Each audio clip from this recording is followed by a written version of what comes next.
vlogag! So, welcome back again to my YouTube channel, guys. So, magpapakilala muna ako sa mga hindi nakakakilala sa akin. My name is Myrcel Esose. So, eto na nga. So, for today's video, pag-uusapan namin yung naging good news dahil, guys, okay na po kami nila 3D at nag-usap na rin kami nila Toto. So, gusto ko lang i-clear out din, guys, na hindi po yung Marasigan na tinutukoy ko, hindi po sila Konsihal Marasigan at hindi rin po si Konsihal Ponsing ang tinutukoy ko. Wala po silang kinalaman sa video namin or sa issue namin. Sila po ay kagalang-galang at karespe-respeto dito po sa aming barangay.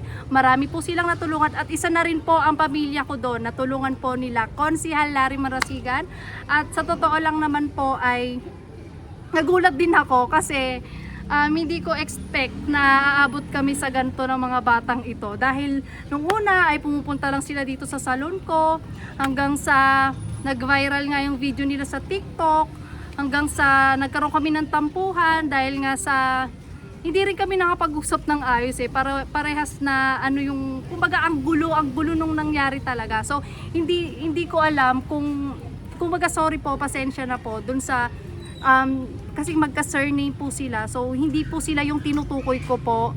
Sir Larry, Sir Ponsing Marasigan, pasensya na po.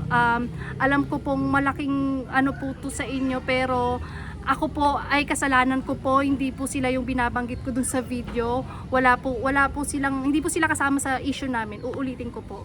So, guys, lesson learned na rin, no, as a content creator, no, bilang isang content creator na hindi ko expect na maano ko tong ganito. Dati kasi nanonood lang ako din sa mga issue na ganito, like yung na-prank, sino nga sila Tukumi, na nag-prank sila, tas yung police yung ano. So, alam mo, parang, sabi kong ganun, parang ang hirap din pala ng nakakakaba, kasi may parang hindi ko alam na may masagasaan pala ako na tao dahil dun sa few words na nabanggit ko is mali yung pagkaka-deliver ko ng salita. So, syempre, mali din, aminado din po ako, mali din po talaga yung pagkaka-deliver ng tanong ko, ganun.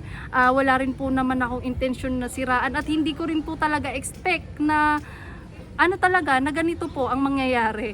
So, ito, nag-usap na po kami nila 3D yan. Sabi ko sa kanila, Sabado at Linggo na lang sila or kapag tapos na yung assignment nila, pwede silang pumunta sa salon. Pero, hindi na yung kagaya dati na aabutin kami ng gabi. So, okay na rin yung namin, yung issue namin, malinaw na lahat. So, siguro pagod lang talaga. So, ulitin ko, guys, hindi po sila Sir Larry Marasigan at sila Sir Ponsing Marasigan yung tinutukoy ko po sa video. Pasensya na po talaga kayo dahil hindi ko po sinasadya or sinadya o di sinasadya, pero hindi ko talaga expect po. Pasensya na po kayo. So, by the way, iboto po natin sila sa darating na eleksyon dahil sobrang malaking tulong ang maibibigay nila dito sa atin sa Barangay Canlubang. So, yun lamang po at maraming salamat po. Goodbye! See you on next vlog!